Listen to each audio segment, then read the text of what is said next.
राधे राधे दोस्तों। अगर आपको ये कहानी अच्छी लगे तो प्लीज वीडियो को लाइक कर दीजिएगा एंड चैनल को भी सब्सक्राइब कर दीजिएगा।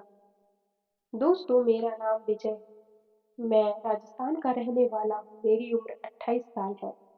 मेरी ड्यूटी कश्मीर में लगी थी।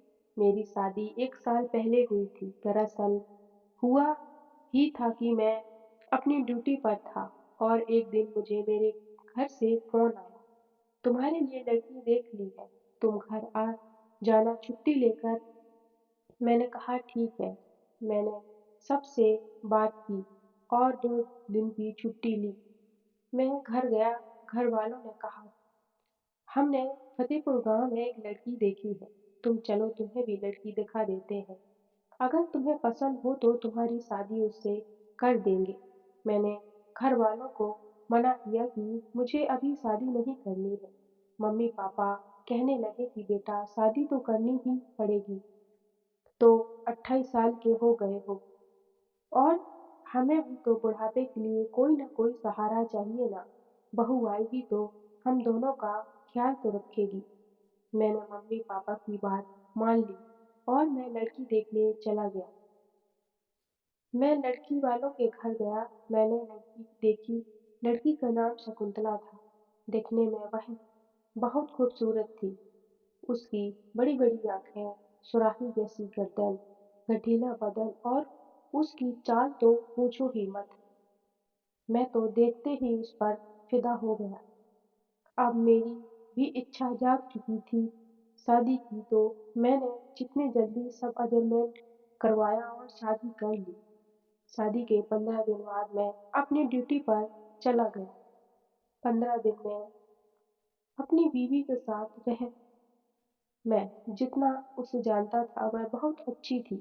मेरी ड्यूटी पर जाने के बाद उसका मेरे पास रोज फ़ोन आता था।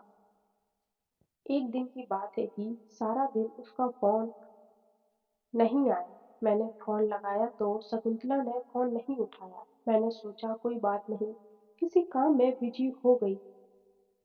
दूसरा दिन भी पूरा ऐसे ही निकल गया। नहीं तो दिन में बात ना हो तो शाम को बात होती थी। इसीलिए फिर 4 दिन ऐसे ही निकल गए। दरअसल बात यह थी कि मुझे वह इतना टाइम नहीं मिल पा रहा था कि मैं उसे ज़्यादा फ़ोन करूँ। जब चौथे दिन फ़ोन नहीं आया, तब मैंने पापा को फ़ोन लगाया। पापा ने जो मुझसे कहा मुझे अपने कानों पर यकीन नहीं हो रहा था। पापा ने कहा कि बेटा, शकुंतला बहू भाग गई है। मुझे अभी भी यकीन नहीं हो रहा था, लेकिन पापा ने कहा यही सच है। फिर मैंने मम्मी से बात की। मम्मी बहुत रो रही थी। मैंने मम्मी को समझाया और मैं छुट्टी लेकर घर आया। घर आकर मैंने सारा कुछ पता किया। वजह यह थी कि दोस्तों कि मैं एक फौजी था और शकुंतला चाहती थी कि मैं फौजी की नौकरी छोड़ दूं, पर मुझे उसने ऐसा कभी नहीं कहा। मेरे घर वालों से कहा था।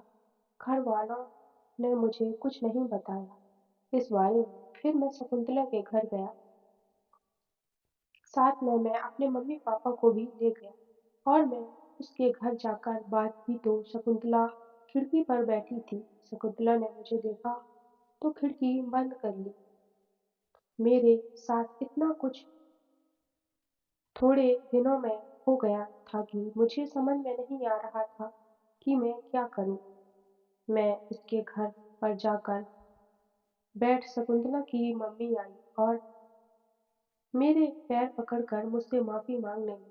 मैंने उसको उठाया और समझाते हुए कहा, आप लोगों को बताना चाहिए था कि शकुंतला को एक फौजी से विवाह नहीं करना है, तो मेरी ज़िंदगी क्यों बर्बाद किया?